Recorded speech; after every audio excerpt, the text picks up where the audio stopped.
Being the president's kid isn't easy, but Ivanka Trump doubled down on the role by taking an official job in the West Wing. And ever since, the media hasn't exactly portrayed her in a flattering light. This is the shady side of Ivanka Trump.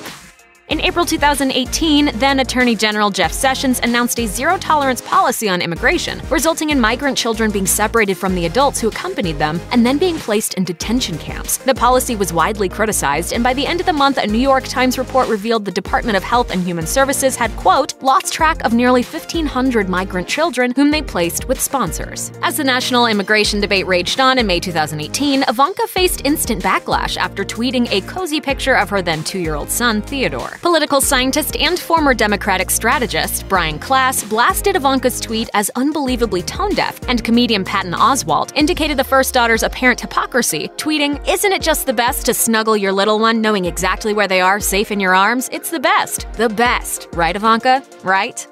Reminiscent of Hillary Clinton's infamous usage of a private email server, a November 2018 report in The Washington Post confirmed that Ivanka Trump sent hundreds of emails last year to White House aides, cabinet officials, and her assistants using a personal account, many of them in violation of federal record rules. When asked by Good Morning America's Deborah Roberts how she wound up in a similar situation after Clinton's private email use was central to Trump's campaign, Ivanka replied, "Well, there really is no equivalency.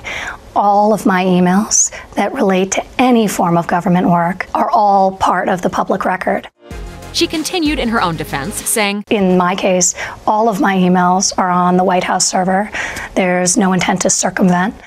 Before former Playboy playmate Karen McDougal and adult entertainer Stormy Daniels went public with their alleged affairs with Donald Trump, the president already had a long list of women accusing him of varying degrees of misconduct per ABC News. But when Ivanka then appeared on NBC News in February 2018, she said she believed her father's denials and resented the question about it, stating, "I think it's a pretty inappropriate question to ask a daughter if she believes the accusers of her father."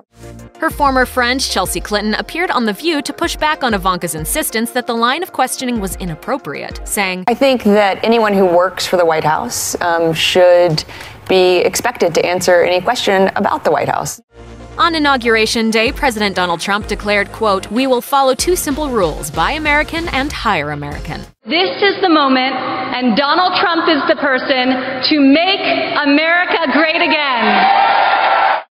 But despite her father's America First slogan, The Washington Post uncovered that Ivanka's now defunct clothing line relied exclusively on foreign factories in countries such as Bangladesh, Indonesia, and China, where low-wage laborers have limited ability to advocate for themselves. The report also included interviews with employees of a garment factory that made Ivanka's dresses. One worker claimed, "My monthly salary is not enough for everyday expenses, also not for the future." A year after the report was released, Ivanka shut the company down.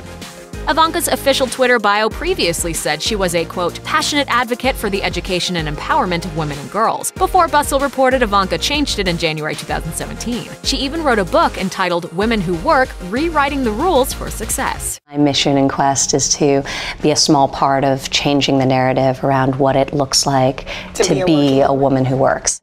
While her father might not be a champion for women's rights, surely Ivanka must be, right? Well, it turns out, not so much. According to the New York Times, Ivanka's brand didn't exactly live up to its progressive image. Marissa Kraxberger, a former executive, spoke about the time she discussed paid maternity leave with Ivanka in 2013. The paper reported, Kraxberger described Ms. Trump as saying, "Well, we don't have a maternity leave policy here. I went back to work 1 week after having my child, so that's just not something I'm used to." President of Ivanka's brand, Abigail Clem, told The Times, after consulting employees including Kraxberger, the company put in place a policy for 2-month paid family leave as well as flexible working hours in the summer of 2014.